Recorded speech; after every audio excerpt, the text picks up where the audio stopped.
Morning everyone. তো এখন বাজছে 8টা সকাল, আর এইমাত্র আমরা বাড়ি ফিরলাম।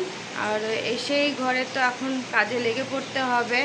আর ট্রেনের মধ্যে তো জানো ঘুম হয়নি সেরকম একটা। এসি ট্রেনে গেলে তাও একটু ভালোভাবে ঘুমাতে পারি, কিন্তু এখানে না আর এত গরম ছিল, আর হাওয়া খোলা, ট্রেন থেকে হাওয়া আসবে ভেবেছিলাম বাইরের থেকে, যেহেতু জানলা টাংলা সব খোলা ছিল, কিন্তু একটুও হাওয়াই আসছিল না। ভীষণ গরম লাগছিল, অস্থির লাগছিল, সেরকম ঘুম আসছিল না। তারপর তো ভোরবেলা উঠেই এই যে নেমে পড়েছিলাম। তো এখন বাড়ি এসেছি, আর কাজ বাজ আছে, অনেক কাজ আছে অনেক। তো আজকে তোমাদের সাথে এই ব্লগ ভিডিওটা শেয়ার করব যে কোথাও ঘুরতে গেলে ঘুরে এসে তারপর বাড়িতে কত কাজ থাকে। তো চলো সেই কাজগুলি এবার সেরে ফেলি। আর তার আগে এই যে আমার মিনিকে আগে আদর করে নিই, অতদিন পর দেখেছি। আর আমরা আসা মাত্রই চলে এসছে ঘরে। আর এসে প্রথমে ওকে তো আগে খেতে দিয়েছি।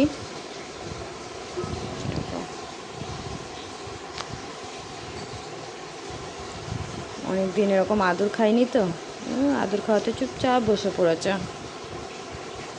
মিনি, ও মিনি, ও মিনি, মুখটা দেখাও, মুখটা দেখাও, একটু মুখটা দেখাও, তোমার একটু মুখটা দেখাও।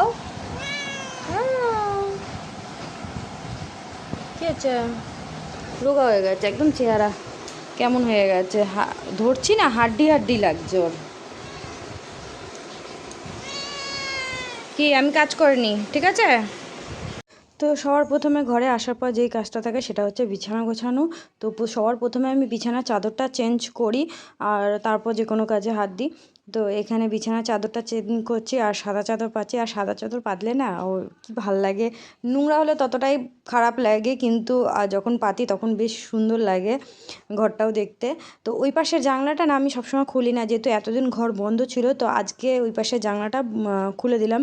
আর যেহেতু ওই পাশের জানলাটা না জালি দেওয়া নেই, বড় বড় ওই রড রয়েছে শুধু, তো ওখান থেকে বিড়াল টিড়াল অন্য বিড়ালও ঢুকে যায়। তো এর জন্যে আমি ওটা আমরা বন্ধই রাখি বেশিরভাগ, ওই খাটের পাশের জানলাটা। তা আজকে অনেক দিন হয়ে গেছিলো বলে আজকে খুললাম। আর তো বিছানা চাদর টাদর চেঞ্জ করা হয়ে গেছে। এবার সব ব্যাগে যত জিনিসপত্র আছে সেগুলো এবার এক এক করে বার করছি, বার করে জায়গায় জিনিস জায়গায় গুছিয়ে রাখতে হবে। আর এই ব্যাগটার থেকে না আমি যখন সব জিনিস বার করছিলাম তখন লাস্টের দিকে আমি একটা জিনিস পেয়েছি, যেটা দেখে আমি হেসে ফেলেছিলাম। এর মধ্যে 3টে সেন্ট দেখছি আমার দেওর দিয়ে দিয়েছে। তো আমার দেওর আমাকে দেওয়ার কথা ছিল, আমাকে দিয়েছিল, ব্যাগে নিয়েও নিয়েছিলাম অনেক দিন আগে যখন প্রথম দিয়েছিল। তারপর কিছুদিন পর ওর সাথে যেদিন বাড়ি ফিরবো তার আগের দিন আমার সাথে ওর একটু রাগারাগি হয়ে গেছিলো। ও আমার সাথে আর কি করছে, আমিও আর কি করছি, কিন্তু ওর কিছু কথা আমার মানে একটু খারাপ লেগে গেছিলো। যাই হোক, তো সেই নিয়ে আমি রাগে ওকে ওই মানে ওর দেওয়া গিফট আমি ওকে আবার রিটার্ন করে দিয়েছিলাম। মানে ও যে পারফিউমগুলো আমাকে দিয়েছিল, অনলাইন থেকে অর্ডার করেছিল, সেগুলো দিয়েছিল, সেগুলো আমি ওকে রিটার্ন করে দিয়েছিলাম। তো আসার দিন ব্যাগের মধ্যে আমি যখন আবার ব্যাগ গুছাচ্ছিলাম দেখছি হট করে আমার ব্যাগের মধ্যে ছিল। তো আবার আমি বার করে ওর ঘরে আমি রেখে এসেছি। তো আমি এবার বাড়িতে এসে দেখছি যে আবার ও ব্যাগের মধ্যে কখন দিয়ে দিয়েছে, এটা আমি জানিও না। তো এই হচ্ছে ওর সাথে বিকাশ, এই ভিডিও তো তোমরা দেখেছো, ওর সাথে অনেক ভিডিও করেছি।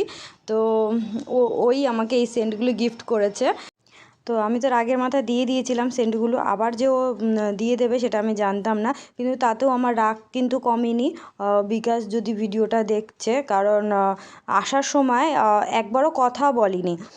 তা ঠিক আছে, আমিও বলিনি, কিন্তু ও তো বলতে পারতো একবার আমার সাথে কথা, যেহেতু আমরা চলে যাচ্ছি, একবারও কথা বলিনি, ও বলিনি, আমিও বলিনি। তো এটা নিয়ে আমার ওর সাথে একটু রাগ আছে এখনও পর্যন্ত। আর বিশেষ করে এই কথাটা বলা হলো ওর জন্য, ও যদি ভিডিওটা দেখে তাহলে ও জানতে পারবে যে আমি রেগে রয়েছি এখনও।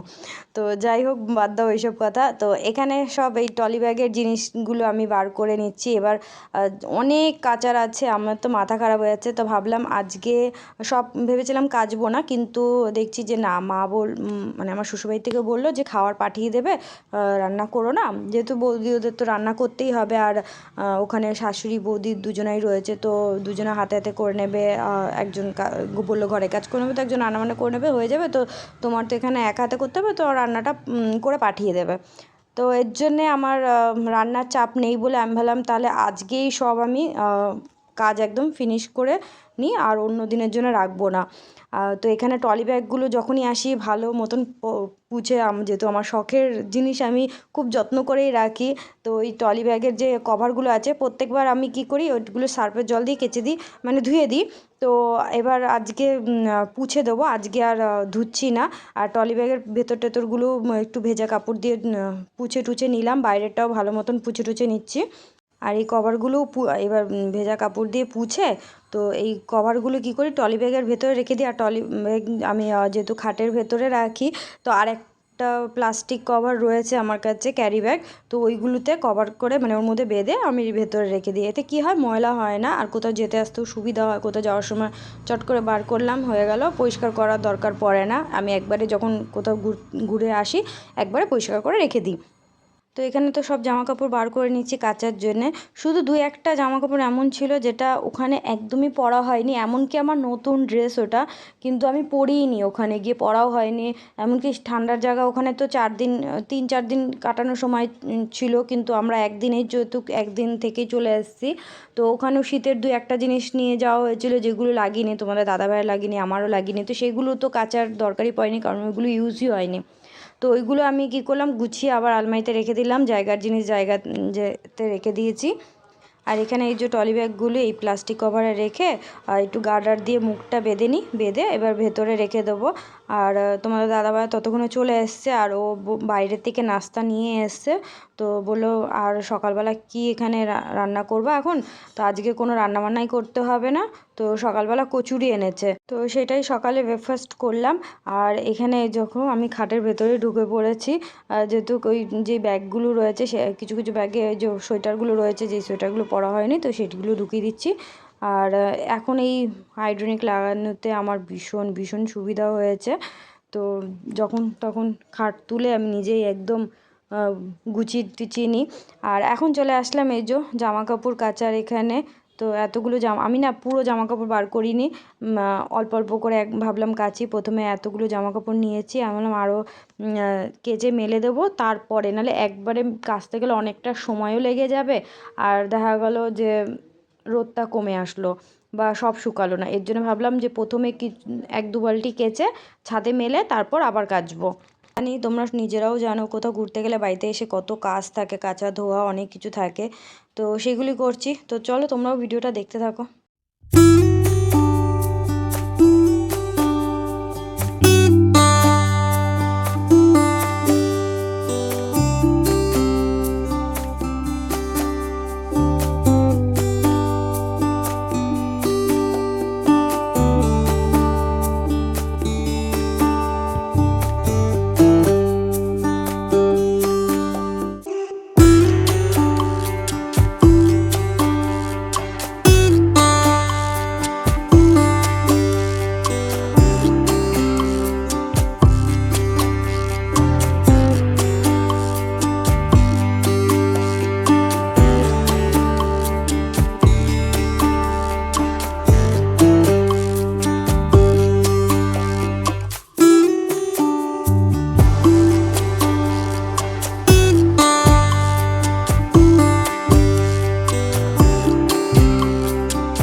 দেখো কীরকম হয়ে যায়, বা ফ্রিজটা বন্ধ করে রেখে গেলে এরকম নোংরা। এখন পরিষ্কার করতে হবে। দেখো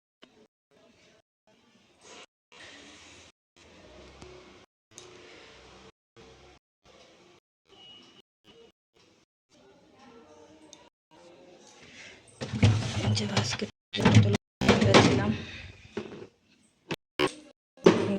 রাখবো, এগুলো ধুয়ে আবার ভরতে হবে জল। তো কারেন্ট আসা ফ্রিজটা এবার পরিষ্কার করে নিই।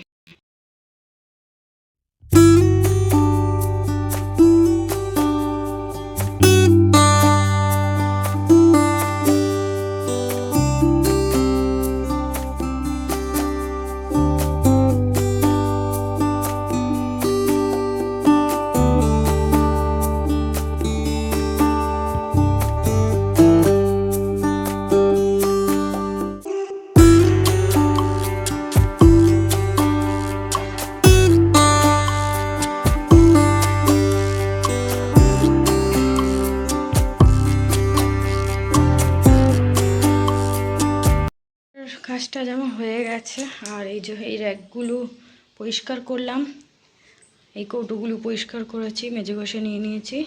আর এখানকার কৌটোগুলো তো ভেতরে ঢাকা থাকে, এর জন্য এগুলো পরিষ্কার রয়েছে। এখন অনেকটাই কাজ কম হয়ে যায়।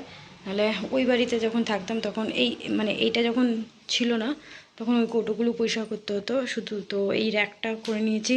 ফ্রিজটাও দেখো পরিষ্কার হয়ে গেছে, প্রথমে কেমন ছিল আর এখন পুরো পরিষ্কার করে রোদে এই তাকগুলো বের করে পুরো পরিষ্কার করে ধুয়েছি, রোদে শুকালাম, তারপর এখানে রেখেছি। এবার উঠোনটা পরিষ্কার করা বাকি আছে, উঠোনটা জল দিয়ে পরিষ্কার করবো আজকে। এখন বাজে 1:45, এখনও পর্যন্ত আমার কাজ শেষ হয়নি। শুধু বাইরে উঠোনটা ধোয়াবো, তারপর স্নান করতে যাব, তারপর পুজো আছে, আজ বৃহস্পতিবার আছে, লক্ষ্মী ঠাকুরের পুজো দেব। তো সেই সকাল 8টার সময় বাড়িতে এসেছি, আর 8টা থেকে কাজে লেগেছি। এখনও পর্যন্ত আমি বসিনি, শুধু একটু নাস্তা করেছিলাম। তোমাদের দাদাভাই আজকে বাইরে থেকেই কচুরি এনেছিল, 2টো কচুরি খেয়েছি, আর কিছুক্ষণ আগে 1 বোতল জল খেয়েছি, ব্যাস। আর কাজ করেই যাচ্ছি। আর এখানে দেখো অর্ধেক জামা কাপড় শুকিয়ে গেছে, নিয়েও চলে এসেছি। সকালের দিকে 2 বালতি কেচেছি, সেই 2 বালতি পুরো ছাদে মেলে এসেছিলাম। তো আবার কিছুক্ষণ পর দেখছি কি যে না, সময় আছে, রোদও আছে, তো আরও কিছু জামা কাপড় ছিল, সেগুলো কেচে নিই, যেগুলো ওই সাইকেলের ওখানে রেখেছিলাম। তো সেগুলো পরে কেচে দিয়েছি। তো ওইগুলো যখন কেচে মেলতে গেছে দেখছি এগুলো শুকিয়ে গেছে, তো এগুলো সব নিয়ে চলে আসছি। খালি ব্যাগ, সাইড ব্যাগ, তারপর পিঠ ব্যাগ যেগুলো রয়েছে সেগুলো কাচা হয়নি, ট্রলি ব্যাগ তো আগেই ঢুকিয়ে দিয়েছি। আর 2টো জ্যাকেট কাচা হয়নি, ওটা কালকে করব, কারণ একদিন আর পারছি না, অনেক হয়েছে। তো চলো এখন যাব, বা উঠোনটা পরিষ্কার করব, স্নান করব, পুজো দেবো।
পুজো দেওয়া হয়ে গেছে বৃহস্পতিবারে। তো এখন এই যে জামা কাপড়গুলো ছাদ থেকে আবার যেগুলো লাস্ট বেঁচেছিলো সেগুলো নিয়ে এসেছি। তো আজকে রোদ সেরম না থাকলেও রোদের তাপটা বেশ ভালোই ছিল, যার জন্য সব জামা কাপড় আমার তাড়াতাড়ি শুকিয়ে গেছে। তো এখন এগুলো সব গুছিয়ে জায়গায় রেখে দেবো। আর যেগুলো আয়রন করার আছে সেগুলো আমি ওরকমই রাখছি, গুছিয়ে রাখছি, পরে আয়রন করব। আজকে আর আয়রন করছি না, কারণ আমার কোমর একদম ব্যথা হয়ে গেছে। আর আজকে একটু ভাবছি দিদিবাড়িতে যাব, তো তার জন্যেই। আর যেহেতু আদুর সাথেও অনেক দিন হয়েছে দেখা হয়নি, সেই ব্লগটা তোমরা পরে দেখতে পারবে। তো এর জন্যে আমি আর আয়রন করলাম না। তো এই সব জামাকাপড় গুছিয়ে ঘরের বলতে পারো এসে সমস্ত কাজ একদিনেই আমার হয়ে গেছে। আর 2-একটা কাজ রয়েছে, সেটা কাল পরশুর মধ্যে পুরো কমপ্লিট হয়েই যাবে। আর ঘরের আসার পর কোনো কাজ বাকি থাকবে না। আর এখানে সব জামাকাপড় গুছিয়ে নিয়েছি। এবার যেহেতু সন্ধ্যে হয়ে যাচ্ছে, সকাল থেকে জানলাগুলো খুলে রেখেছিলাম, জানলাগুলো এবার বন্ধ করে দেবো, আর পর্দাগুলো দিয়ে দেবো। তো চলো, কোথাও বাইরে গেলে তারপর সেখান থেকে এসে যে ঘরের কত কাজ থাকে সেগুলো তোমাদের সাথে শেয়ার করলাম। তো ভিডিওটা ভালো লাগলে অবশ্যই একটা লাইক করো, চ্যানেলটাকে সাবস্ক্রাইব করো। দেখা হচ্ছে তোমাদের সাথে আবার নেক্সট ভিডিওতে।